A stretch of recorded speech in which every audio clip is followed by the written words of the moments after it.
Trump was the wrong person to lead y'all to Washington. He was the wrong person. He just was. Hell, listen, let me say something to y'all. Louis Farrakhan of the Nation of Islam, black Muslim, led more people to Washington than Trump did. Over 1.5 million Hamite brothers went to Washington.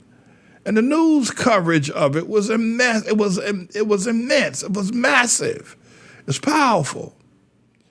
And when you look at the stability of a leader, then you have to say that Louis Farrakhan is a far wiser leader than Trump. Now, again, racist Japheth people ain't gonna like that. They ain't gonna wanna try to kick back on that.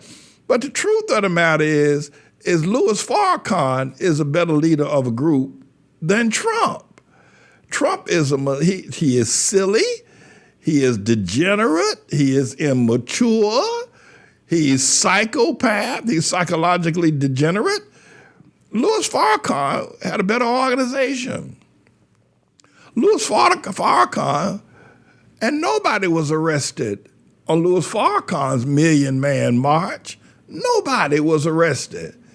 And the Louis Farrakhan's march, for whatever change it may have brought, we can talk about that in another segment, but I'll have to tell you, when you want to put leaders of large groups of men, and not just that, but Farrakhan was with his men. Trump said he was with it, then that boy went and hid for cover.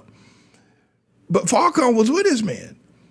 When if you get a scale of 1 to 10, and 10 being the greatest leader, and 1 being perhaps the worst leader, comparing Louis Farrakhan, and maybe the engineer will give us a picture of Farrakhan and Trump, but not now. I give Farrakhan a 10. Now, I'm not a Muslim, not Black Nation Islam. I don't go down that road. I done talked about Farrakhan like you won't believe. I'm against him, but I'm for the truth.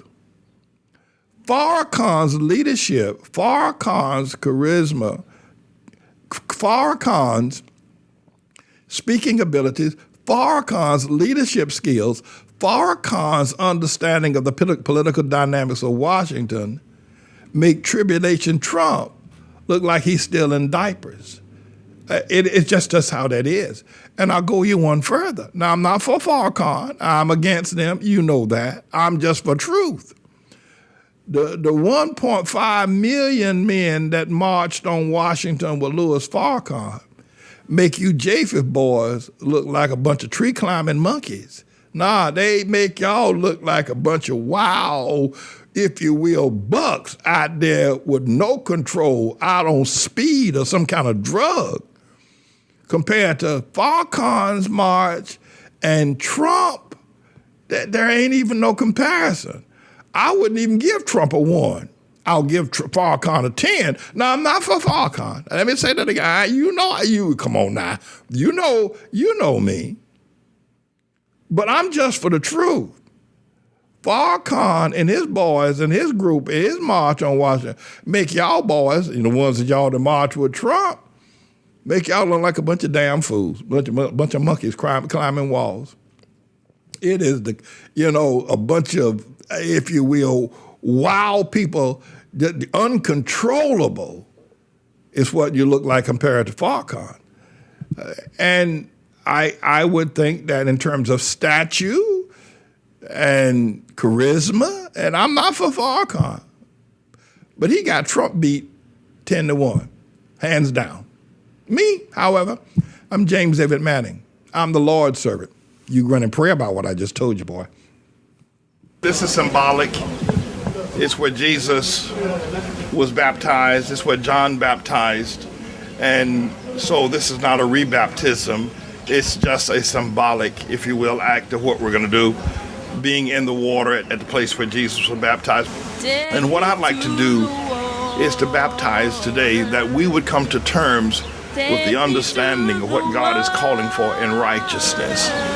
He's not calling for prosperity. he isn't calling for culturalism.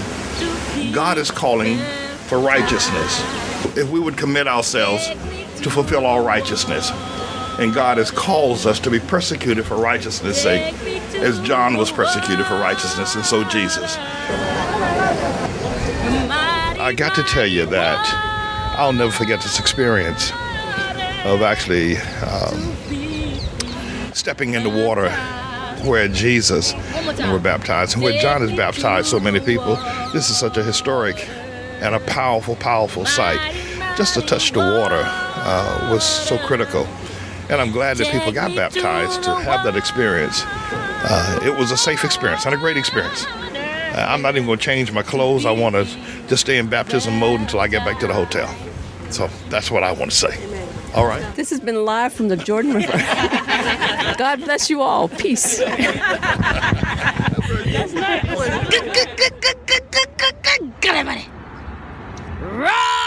righteousness. Boom, chakalaka goes right there.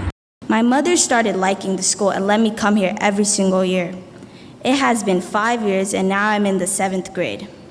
I still love this school. It has taught me a lot of things about the world and all around it, and let me see things I've never seen before, like me participating in the history fair last year. I would like to give thanks to all my classmates for making me feel comfortable and at home here. Please, to all the new and old parents in the school, don't take your kids out of the school, because it will probably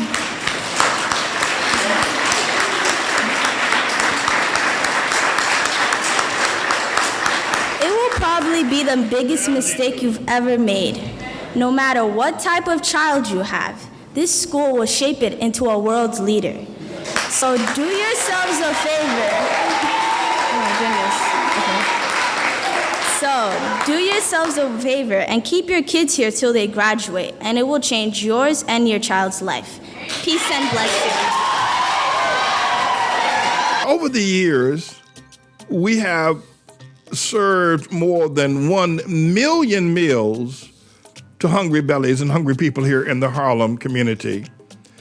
And I wanted you to be able to see that. I want you to see our involvement with youth, our summer youth programs, our courtyard being used as a place where children can be safe, guarded, and protected as they have their miniature swimming pools. And a safe place for children to eat that is guarded, that is protected by our own sense of security, and the wholesome and fresh meals that we serve.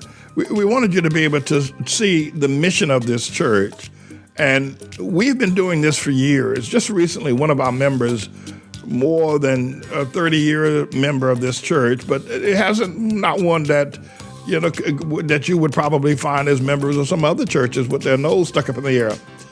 But her father is now close to death or very sick in the state of South Carolina. And I said to her, well, because she doesn't have money, I said, we will buy you a bus ticket, a round trip bus or train ticket for you to travel to South Carolina to be with your father in this time of pandemic. There's very little funding around. There's sickness everywhere. And the thing that just blew me away was she said, as she was talking to Elizabeth, she said, but how are you going to do that, to pay for me a round trip ticket to travel and give me expense money? And because Pastor Manning has to feed the children, he has to educate the children, he has to buy school supplies for them. He has to pick them up in the mornings and take them back.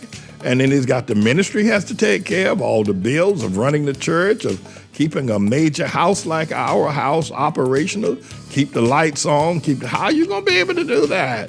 And she was almost reluctant to take the money because she felt that it would be better served by feeding the children. We gave it to her anyway. But we want you to know that we do a work in this community. There have been a lot of lies told on us. And it's almost unimaginable why some of the people that have lied on us. But I can tell you behind all of it is the LGBTQ community. Hallelujah! They don't want us to be successful, but we are, and we're going to continue to be successful in serving the meals that we're serving and serving the people that we are. And the LGBTQ community will not take us down. They are not going to take our church. Yet they've defamed us.